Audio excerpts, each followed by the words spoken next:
Maja śpi.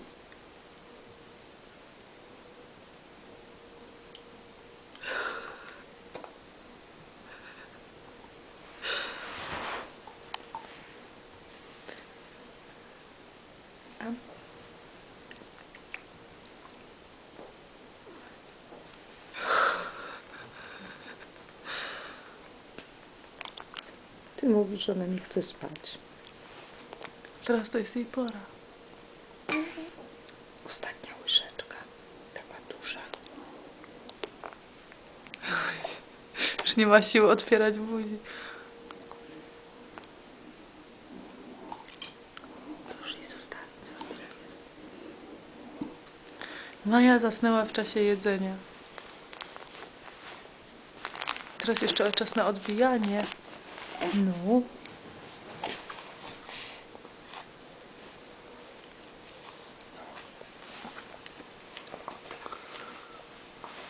Op, i rączki do góry dziecko wyciąga, już wie wszystko, tak. Co ty, mama, robisz, powiedz? Co ty, mama, robisz? Nie widziałaś Mai? Jak je? Jak jej smakuje? A co ty jadłaś, powiedz? Co to było? Jagody? Przecież z jagód?